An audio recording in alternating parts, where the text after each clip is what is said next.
Bonjour et bienvenue sur Légende des arbres, la chaîne qui vous emmène au cœur des plus grands mystères du monde végétal.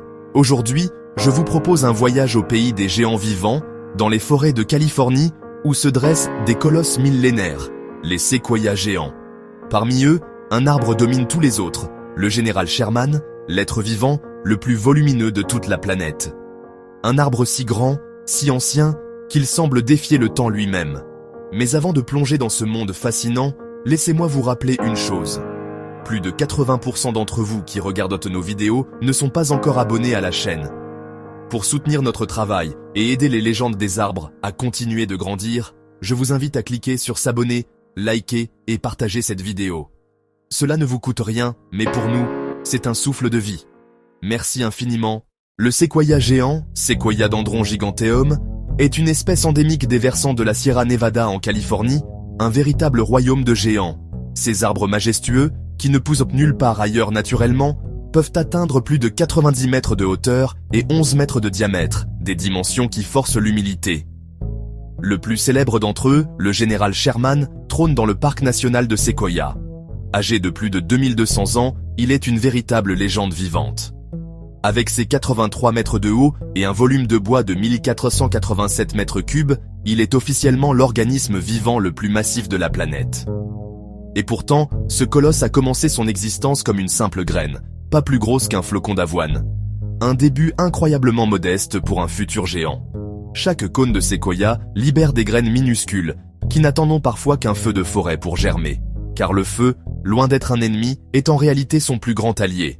Sa chaleur force les cônes à s'ouvrir, et les cendres fertilisent de la terre, préparant le terrain pour une nouvelle génération de titans. C'est le début d'une vie qui peut durer des millénaires. Mais le séquoia géant n'est pas le seul colosse du monde végétal. D'autres espèces rivalisent pour atteindre le ciel. Certains séquoias géants ont plus de 3000 ans. Quand les pyramides d'Égypte étaient déjà anciennes, certains d'entre eux vivaient déjà en Californie. Le général Sherman, lui, aurait environ 2200 ans. Cela signifie qu'il était déjà enraciné dans la Sierra Nevada à l'époque où Jules César parcourait Rome. Chaque tronc porte les cicatrices du temps, des incendies, des tempêtes, mais toujours la même vigueur. Car le séquoia géant possède une écorce épaisse, pouvant dépasser 60 cm, qui le protège du feu et des insectes. Il est littéralement une forteresse vivante. Sherman n'est pas seul.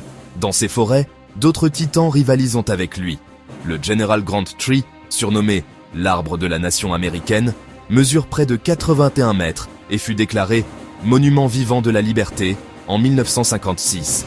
Le président Tree, quant à lui, se distingue par son incroyable volume de branches, faisant de lui le deuxième arbre le plus massif du monde. Chacun de ces colosses porte un nom qui évoque la puissance, l'histoire et la mémoire.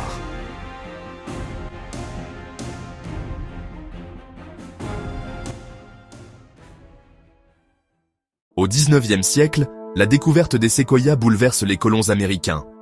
Beaucoup furent abattus, transformés en planches, car leur bois semblait inépuisable. Une erreur tragique, car on réalisa vite que ce bois, étonnamment friable, ne valait pas la perte de ces géants millénaires. Heureusement, grâce à la vision de quelques précurseurs, dès 1890, le parc national de Sequoia est créé, devenant l'un des premiers sanctuaires naturels du monde pour les protéger. Aujourd'hui, près de 50 000 séquoias géants survivent encore, concentrés dans quelques vallées protégées. Ces arbres sont devenus des symboles écologiques. Ils nous rappellent que la nature peut créer des merveilles qui défient l'imagination, mais qu'elles peuvent disparaître en un instant sous la main de l'homme. Leur survie est un fragile testament de notre capacité à réparer nos erreurs. D'ailleurs, les séquoias ne sont pas les seuls titans du monde végétal.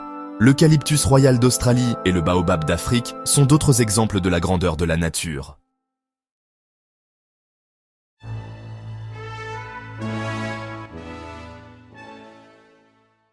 Le séquoia nous enseigne 3 choses. La patience. Il faut des siècles pour qu'un arbre devienne un géant. La résilience. Malgré les flammes, il renaît, plus fort. La mémoire. Il traverse les âges comme un témoin silencieux. À leur ombre, nous comprenons que l'humanité n'est qu'un instant dans l'échelle du vivant. Les séquoias étaient là bien avant nous, et peut-être seront-ils là bien après. À ce stade de la vidéo, si cette vidéo vous touche, pensez à liker, commenter et partager. Cela nous aide énormément. Aujourd'hui, notre voyage nous a menés au pied des plus grands êtres vivants de notre planète. Se tenir ici, c'est ressentir une humilité profonde face à la majesté de la nature. Le général Sherman, fort de ses 2200 ans, n'est pas seulement un arbre, c'est un monument vivant, un gardien silencieux qui a traversé les âges. Il est un phare de résilience, un miroir de ce que nous pourrions accomplir, en harmonie avec notre environnement. Mais n'oublions jamais que ces géants, malgré leur force apparente, sont vulnérables. Leur survie, face au changement climatique, dépend directement de nos actions. Et saviez-vous que le général Sherman, bien qu'étant le plus volumineux, n'est pas le seul titan? Le record de hauteur est détenu par Hyperion, un séquoia à feuilles d'if, tandis qu'au Mexique, l'arbre de Tulle possède le tronc le plus large du monde. Chaque géant a sa propre histoire. Prenons le temps de les écouter. Si ce voyage vous a touché, abonnez-vous, laissez un commentaire et partagez cette vidéo pour faire grandir la communauté de légendes des arbres. Dans une prochaine vidéo, nous partirons à la rencontre d'un autre géant, tout aussi fascinant, le baobab, surnommé l'arbre à l'envers. Un monument vivant d'Afrique qui cache des secrets tout aussi incroyables.